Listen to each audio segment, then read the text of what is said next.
Coming up today, President Park Geun-hye accuses North Korea of dragging down Northeast Asia's potential for economic growth with its continued belligerence and military provocations.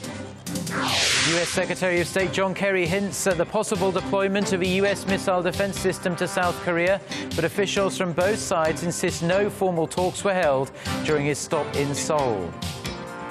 South Korea's producer price index remains at a more than 4-year low in April as oil prices show little sign of picking up.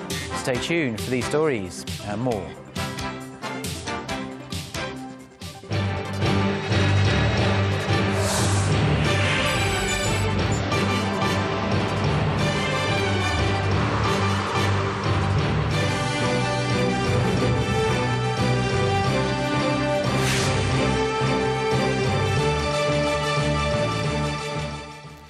Hello, it's noon on Tuesday the 19th of May. You're tuned in to our midday newscast here on Arirang TV. Thanks as always for joining us. I'm Mark Broome. Our top story this afternoon, President Park Geun-hye says North Korea's provocations and international isolation stance are blocking Asia's growth potential, hindering development and stability in the region. Speaking at the opening of the Asian Leadership Conference in Seoul, President Park said South Korea will respond firmly to Pyongyang's threats and continue to urge North Korea to choose a path of development. She also talked about her Northeast Asia Peace Initiative, in which regional neighbours set aside differences and start by increasing non-political cooperation. UN Secretary General Ban Ki-moon, also at the conference, as you can see there, expressed hopes of visiting North Korea. He said the UN is prepared to provide developmental assistance at any time and will mediate to help build trust between Pyongyang and the international community. Now, it looks like it's full steam ahead for a special express train running through major cities in Eurasia this summer, this part of President Park's so-called Eurasia Initiative. Seoul's Foreign Ministry and the state-run Korea Railroad Corporation said on this Tuesday that the so-called Eurasia Express will depart from the Russian city of Vladivostok on July 15th and arrive at the German capital Berlin on August 2nd. Now, this train will carry roughly 200 passengers, including government officials, lawmakers and cultural figures, as well as ordinary citizens. The ministry says it's organising a range of events with the theme of reunification during the 20-day trip. The project is part of South Korea's efforts to link its rail network to Russia's Trans-Siberian Railway via North Korea. The THAAD controversy is back following U.S. Secretary of State John Kerry's recent visit to South Korea, calling on American troops stationed in Seoul to prepare for possible provocations from North Korea. Kerry mentioned the possibility of deploying Washington's terminal high-altitude area defense system right here to the Korean Peninsula. Our Na Hyung-kyung has more. Nobody can predict what a reckless leader like Kim Jong-un will do, said U.S. Secretary of State John Kerry during his trip to South Korea on Monday. So you have to be prepared for every eventuality, which is why we redeployed some ships and forces and why we're talking about THAAD and other things today. His comments have reignited the controversy on whether Washington will put the Terminal High Altitude Area Defense or THAAD battery on South Korean soil to counter the threat of ballistic missiles coming from the north. On several occasions, U.S. officials have openly said they're discussing the possibility internally. China and Russia have expressed strong resistance to the move because they feel it will threaten regional security. South Korea remains sandwiched between Washington and Beijing. Following Kerry's comments, officials at Seoul's foreign ministry said his remarks were simply meant to stress the seriousness of North Korea's nuclear and missile provocations. Seoul's defense ministry echoed that stance. We've promised to make the process of this potential deal transparent, so if there are any developments, we will let the press know. But watchers say the controversy will not easily go away, with some experts even saying U.S. officials may be intentionally highlighting Pyongyang's provocations to legitimize a THAAD deployment. Speaking at a forum on Tuesday morning, the commander of U.S. Forces Korea, General Curtis Gaparati, referred to North Korea's recent submarine-launched ballistic missile test, saying the regime's threats are ever evolving. 나현경, Arirang News. Now, it appears North Korean leader Kim Jong-un is not in a good mood these days. After purging a number of high-ranking officials, Kim recently lost his temper on a routine farm inspection. Han Da-eun has more on the uncharacteristic public display of outrage. Shortly after ordering the execution of North Korea's defense chief Hyun Young-chol, the young leader toured a fish farm and was not impressed by the facility. The Korean Central News Agency reported Tuesday that the supreme leader sternly rebuked the farm staff, furiously shouting that the place was poorly maintained and lacked modernized facilities. He was also reportedly outraged about the farm's lack of a so-called revolutionary enlightenment room. Most factories have a room devoted to honoring the achievements of Kim's late father, Kim Jong-il, and state founder, Kim Il-sung.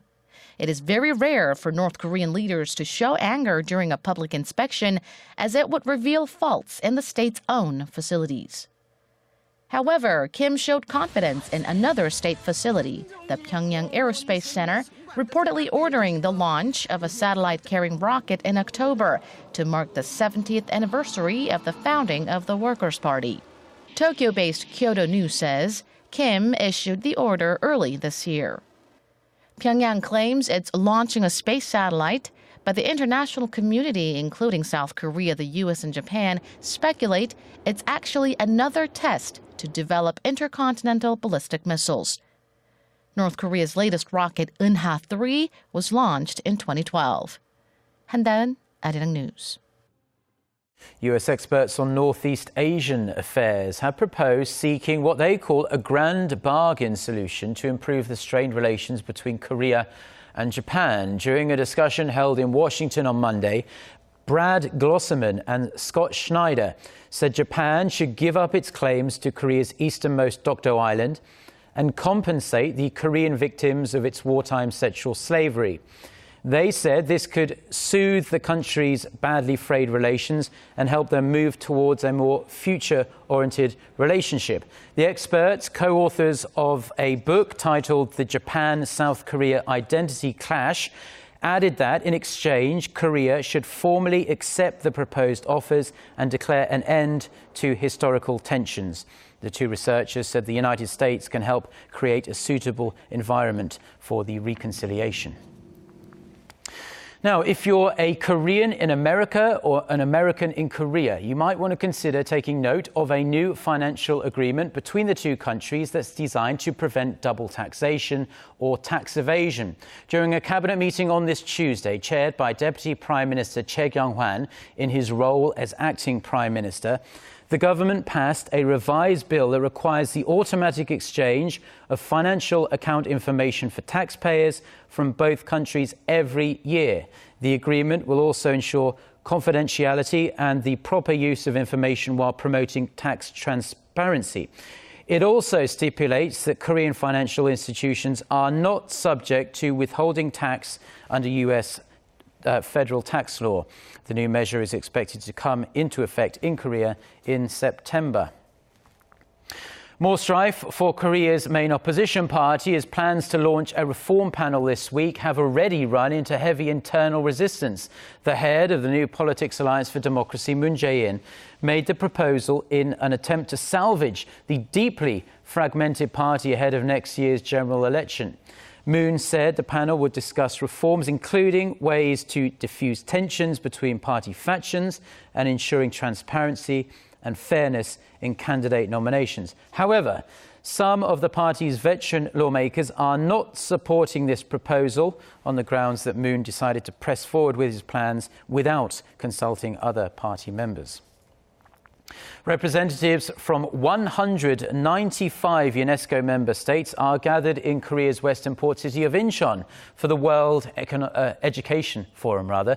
The forum, which runs through Friday, will discuss 5 key themes, namely the right to education, equity, inclusion, quality education and lifelong learning. According to officials, this year's event will evaluate the progress made so far under the agenda Education for All and propose a more developed goal of expanding access to education and enhancing the quality of education. On Friday, the day the forum closes, the forum is going to adopt the Incheon Declaration and the Incheon Framework for Action, which will act as the guidelines for global education through 2030. The final version will then be taken up at the 38th UNESCO General Assembly. This will be a first for the global education agenda to become part of the International Development Framework. Now, in economic news, Korea's producer price index continues to sit pretty low, with figures from last month showing no change from March. The Bank of Korea says the index for April remained at 101.8. That is the lowest in over 4 years, and it's a 3.6% drop compared to the same period last year. The central bank says low figures are partly due to the plunging price of coal and petroleum products, which fell roughly 33% on year. The index measures the average price change from the seller's point of view and is typically reflected in consumer prices 1 or 2 months later. Now, India is on course to overtake China as the fastest growing economy in the world this year. The rapid economic growth has investors taking note, of course, and with a large population of young people ready to work, the future seems extremely bright for the world's second most populous nation. Our Kim Ji-yeon reports. The world economic order as we know today may not be the same by the end of this year.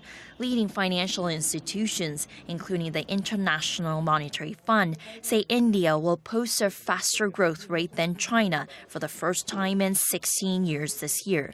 China has fallen away from two-digit growth and is busy unveiling a series of expansionary measures to try and maintain its growth rate at around 7%. On the other hand, India, spearheaded by Prime Minister Narendra Modi's economic reforms, the Modinomics, is sailing. The IMF projects India's growth rate to reach 7.5% this year, thanks largely to an anti-corruption drive and measures that aim to attract investment to the country's manufacturing and infrastructure sectors. India's central government alone plans to boost infrastructure spending this financial year by $11 billion on top of its original plan to spend $137 billion on its railways over the next 5 years. But the tectonic shift in the new economic order is not limited to the two fastest growing economies in Asia. The growth rate of the Eurozone surpassed that of the United States during the first quarter of this year by 0.2 percentage points to 0.4%. The 19-member bloc is benefiting from the quantitative easing measures of the European Central Bank, falling oil prices and the depreciation of the euro. This is in stark contrast to the U.S., which recorded its largest global trade deficit range in 6 years in March.